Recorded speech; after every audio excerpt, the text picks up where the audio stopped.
So I'm just going to talk about the situation in Japan at the moment.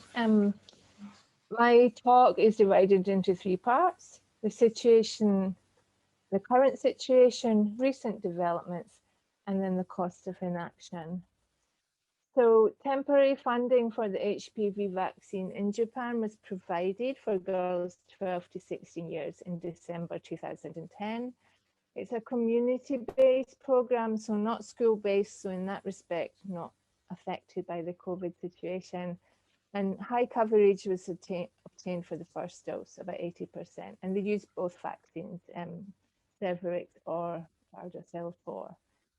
The national program started in April 2013 for girls aged 12 to 16, but just as it was starting, a victim support group was set up, and then there was, these are all, the red is for the positive reports in the media, and then the green is in negative. So just as the vaccine was introduced in the immunization program, lots of negative reports about adverse events started in the media, and then the proactive recommendations were suspended in June 2013. So uptake plummeted from 80% to less than 1%.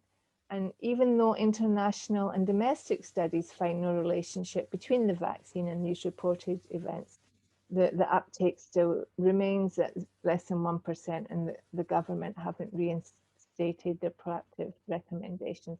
So because of that, they haven't changed any other policy. They haven't made any other policy decisions, so a two-dose schedule is not approved, and a gender-neutral program is not considered. So what's been happening recently in Japan?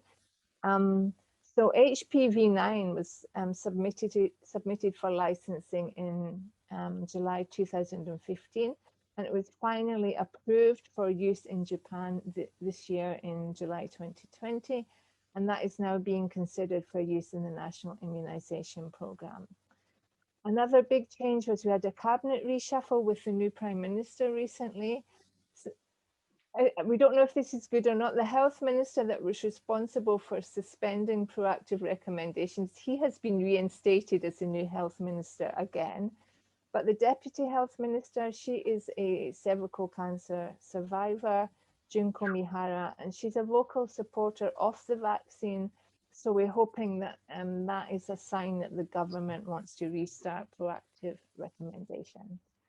Also, in September this year, the Ministry of Health, Labour and Welfare, they revised their patient information leaflets. And up until now, the local governments were not allowed to promote anything with regards to the vaccine.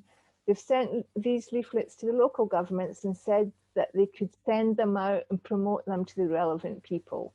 So they're not allowed to promote the vaccine, but they can promote the patient information leaflets for the vaccine. So that is also a big improvement. But I feel like what is happening in Japan is a bit like the deaths due to COVID in the UK at the moment. I think people just become numb to it and just forget and then just go on with their daily life. And this has been happening in Japan. So to quantify the impact of the vaccine hesitancy and the situation and the potential health gains if coverage could be restored, I was fortunate to be able to collaborate with Professor Karen Campbell's group, particularly with Dr. Kate Sims, and we did some modelling to look at this.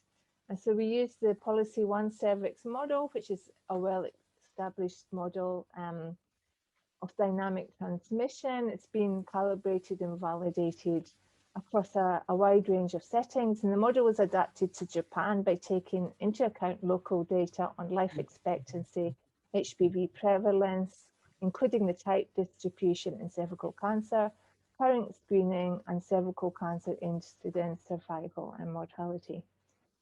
So we assessed the long-term impacts of 4 potential recovery scenarios in which vaccine coverage in 12-year-old girls was as follows. So the first scenario was coverage stayed at the 2013 to 2019 levels of less than 1% indefinitely.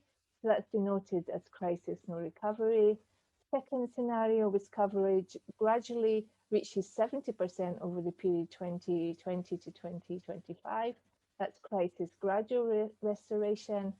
Coverage increases to 70% in 2020, crisis rapid restoration, and coverage increases to 70% in 2020 with a 50% uptake with catch-up using HPV9. So there'd be 50% uptaking in girls 13 to 20-year-olds for 2020. So we also, to estimate the impact of the crisis to date and also of vaccination delivered to date, two additional counterfactual scenarios were modelled, 70% coverage maintained in 12-year-old girls from 2013 onwards, and no crisis. So the results were we found additional 25,000 cervical cancer cases and more than 5,000 additional deaths among females born between 1994 to 2007 could occur over their lifetime compared to if coverage had remained at 70%. If coverage of less than 1% were to continue, around 60% preventable cases and 60,000 preventable cases and 10,000 preventable deaths due to cervical cancer could occur in Japan over the next 50 years, compared to if uptake had remained at 70%.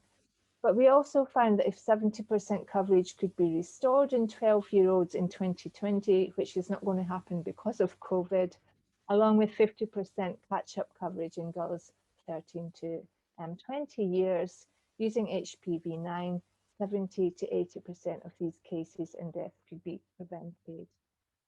So our research illustrates that the significant intermediate and long-term cost of HPV vaccine hesitancy in Japan, but the good news is it also shows that much of that damage could be mitigated if there was high-level political support for the vaccine and if proactive recommendations were reinstated. However, we did find that no scenario led to the elimination threshold of less than 4 cases per 100,000. So increase in screening coverage is also needed in Japan. So in summary, uptake of the vaccine in Japan was originally high. After suspension of proactive recommendations in 2013, uptake plummeted to less than 1%. No policy changes were revised regarding dosage or gender neutral vaccination. Failure to act has led to thousands of preventable cases and deaths. Much of this damage could still be mitigated with high-level political support, and hopefully licensing of HPV9 and the new Deputy Health Minister may signal some change. The COVID panic has not adversely affected uptake because we didn't have high uptake initially, and there's not a school-based program. On the positive side, media focus has now focused on COVID and not on HPV vaccines. And actually, the vaccine hesitancy paper has been reported in the media quite a lot because of what can happen with vaccine hesitancy with regards to the COVID vaccine. And I will finish there. Thank you very much.